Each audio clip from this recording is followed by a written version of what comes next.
Ya, terima kasih Anda kembali bersama kami di Sapa Jogja hari ini dan saya kedatangan tamu spesial narasumber dari Kantor Pelayanan Perbendaharaan Negara atau KPPN Yogyakarta yang akan membahas terkait update terkini penyaluran APBN di Provinsi Daerah Istimewa Yogyakarta tahun 2022 termasuk juga MONEF atau monitoring dan evaluasinya.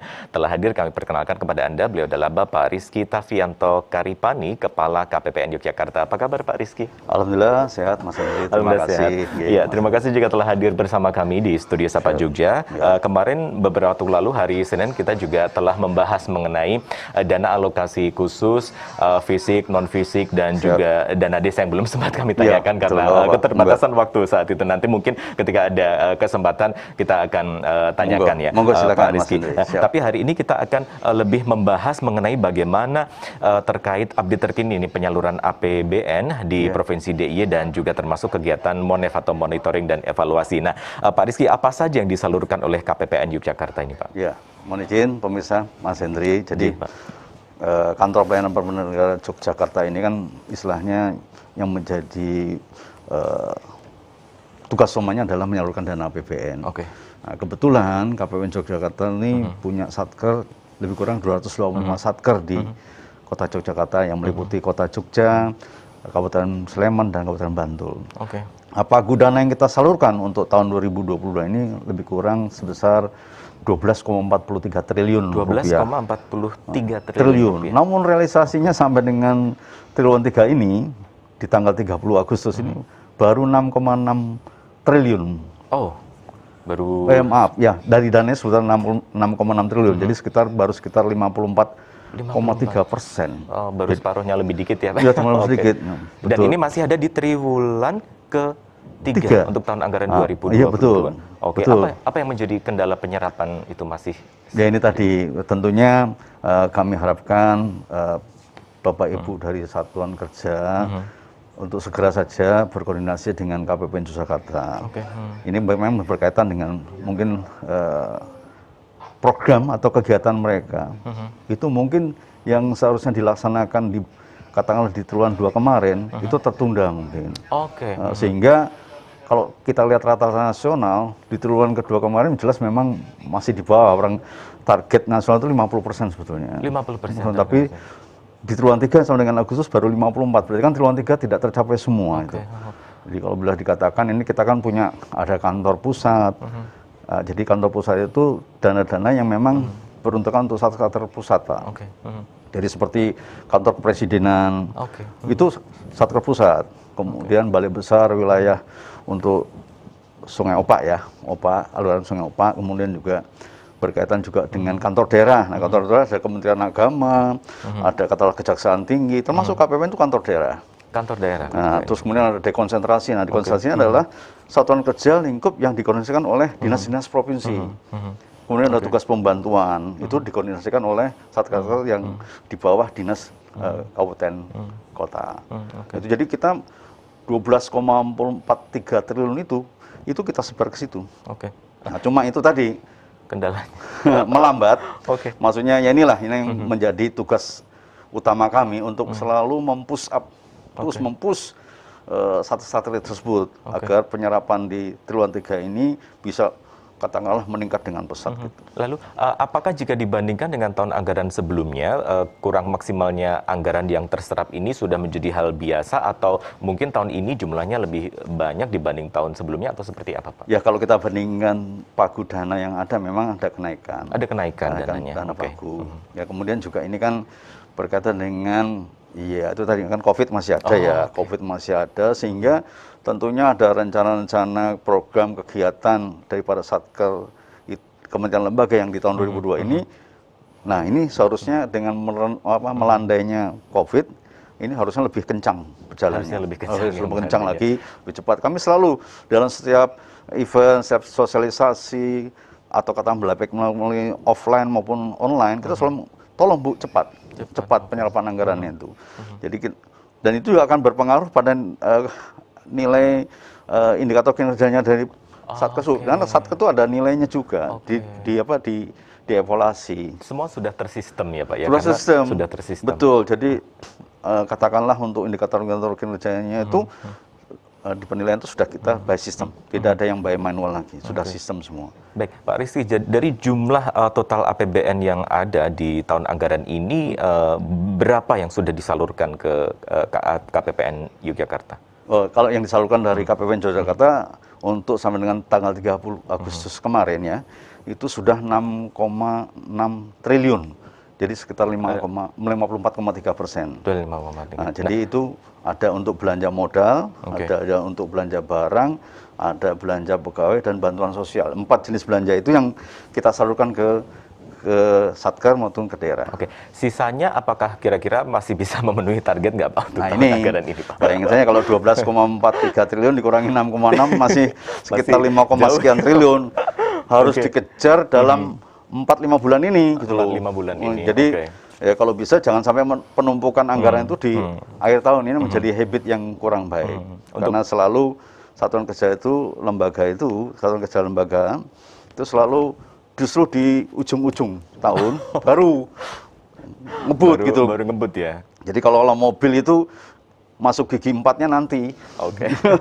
Harusnya kan sekarang udah jalan gigi 2, gigi 3, nanti gigi 4-nya full di penghujung tahun. Nah, gitu, kayak sistem kejar begitu ya Pak ya? Nah ya harus itu, karena ya kita juga selaku BUN, KPPN selaku bendahara negara juga, bendahara negara di daerah juga kita dinilai Pak.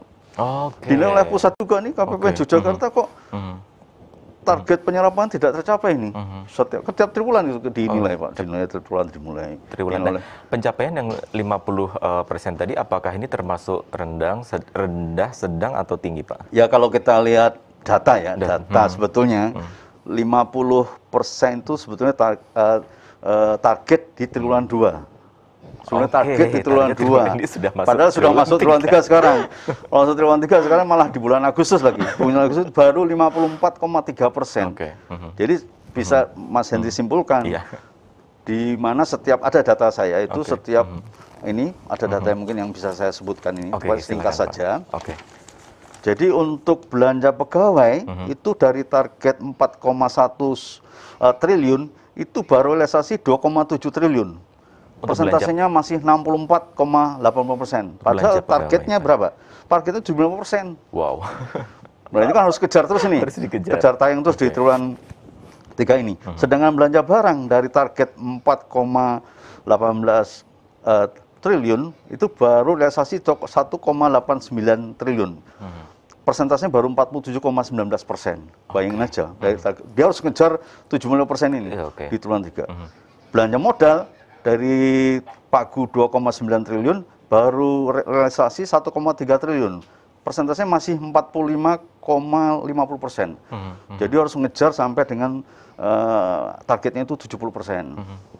Kemudian kalau belanja bansos 17 miliar baru realisasi 8 miliar. Jadi masih 47%. Jadi dari target 75%. Jadi semuanya bisa kita simpulkan masih di bawah target yang harus ditentukan. Jadi kalau dibilang rendah, ya hari itu harus dikejar lah. Rendah ini kan harus rendah. Masih kurang lah. Masih kurang. Nah, ketika penyerapan dana, semua sudah dilakukan secara maksimal, baik dari KPPN untuk selalu mengurus satuan kerja, begitupun juga satuan kerja tentu sudah melakukan banyak hal untuk penyerapan anggaran ini bisa lebih banyak lagi. Tetapi apakah yang terjadi ketika nanti di akhir anggaran ini belum terserap begitu dengan dana tersebut? Tapi jangan dijawab dulu, kita break dulu Pak Rizky.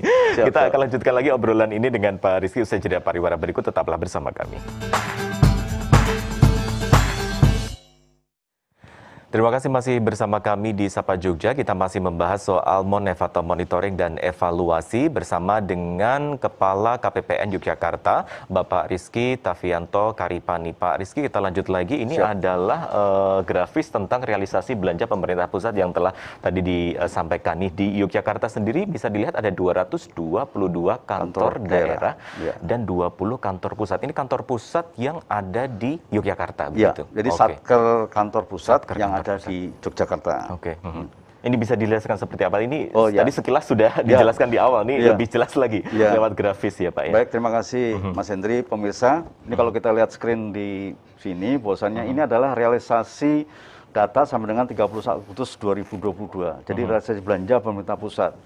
tadi di awal sudah saya sampaikan di mana kami punya Satker 285, itu terdiri dari 222 kantor daerah. Jadi Satker pusat yang ada di daerah. Contoh seperti tadi Kemenak, Kejaksaan, termasuk KPPN sendiri itu kantor daerah. Kemudian ada 20 kantor pusat. Jadi Satker kantor pusat yang ada di Yogyakarta itu contohnya adalah kantor kepresidenan di Gedung Agung itu. Kemudian Balai Besar Sungai Opak itu termasuk kantor pusat. Nah, sedangkan 35 dekonsentrasi ini adalah satker-satker lingkup di bawah koordinasi dinas-dinas provinsi. Dekon.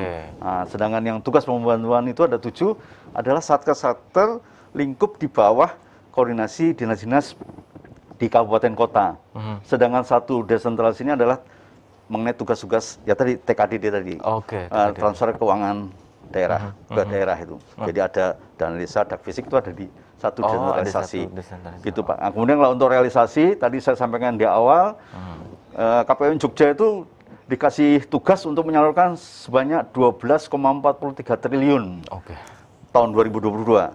Realisasi sampai dengan 30 Agustus itu baru 6,64 triliun. Jadi kalau persentasenya itu baru 54, sekian persen lah. Jadi masih harus dikejar oleh Satker pusat, daerah, Dekon mohon tugas membantu ada 46 sekian persen lagi yang harus dikejar. Kalau kita lihat rinciannya itu tadi sudah di depan, belanja pokoknya baru 2,72 triliun. Yang warna kuning ini, diagram warna kuning ini, itu baru 2,72 triliun dari Pagu 4,19 triliun.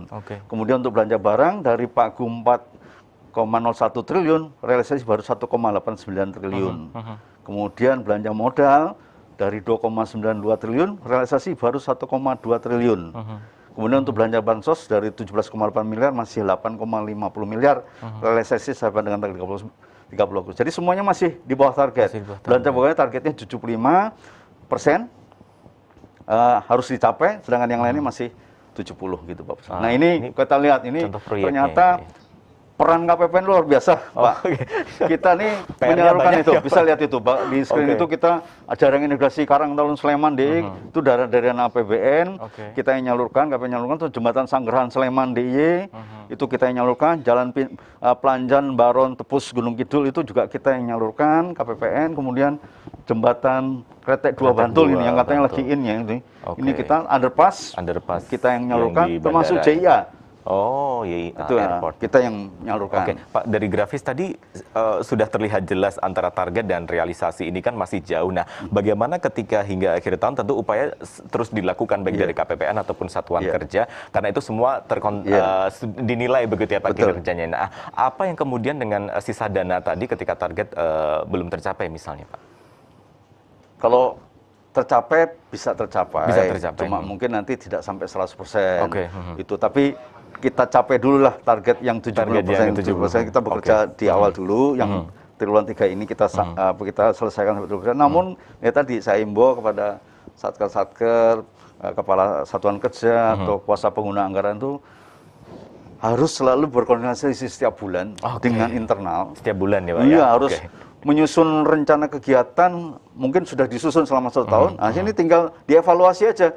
Ini kok yang belum ini apa, belum dilaksanakan apa, yang sudah apa, yang harus kita tunda atau kita ganti apa, itu harus cepat itu. Kalau nggak gitu nanti itu tadi giginya bukan gigi 4 lagi, malah mundur nanti. Jadi evaluasi dilakukan juga tidak hanya dari KPPN, tapi juga dari masing-masing satuan kerja. Itu penting, kita kita selalu mempush, kita siapkan sarprasnya, SDM dari kita, kalau memang butuh katakanlah apa namanya itu pendampingan, itu silahkan monggo datang ke KPPN, kita selalu open.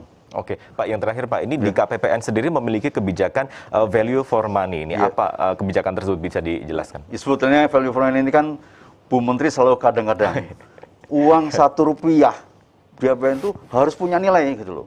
Itu intinya, konsepnya sebetulnya uang yang dibelanjakan Rp1 harus mempunyai nilai.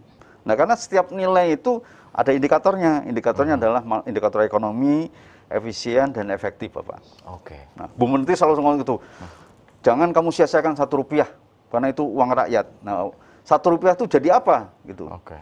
Bu Menteri selalu katakan. Nah, makanya konsep value for money tadi, uang yang sedikit Rp1 itu yang dibelanjakan akan bernilai. bernilai jadi apa. Nah kemudian tadi konsep indikatornya adalah masalah efisien, ekonomi, dan efektivitas. Ekonomi apa? Seberapa jangkauan dana itu bisa memenuhi layanan publik. Efektif, ya katakanlah dari uang perbandingan antara output dan input itu punya nilai, ada indikator kinerjanya, sampai ke efektivitas sejauh mana dana itu bisa tercapai. Baik, terima kasih sekali Pak Rizky telah hadir bersama kami, tapi sayang sekali waktu kita terbatas. Semoga di lain kesempatan bisa kita sambung lagi agar masing-masing satuan kerja ini bisa meningkatkan kinerjanya untuk penyerapannya lebih optimal lagi, karena semua terintegrasi dan dinilai, begitu ya Pak ya. Betul. Baik, terima kasih sekali Pak Rizky Tavianto Karipani, Kepala KPPN Yogyakarta, telah hadir di studio, dan obrolan tadi sekaligus mengakhiri kebersamaan kita di Sapa Jogja edisi hari ini. Mewakili teman-teman yang bertugas, saya Hendri Saputra berterima kasih Anda telah bersama kami dan sampai jumpa.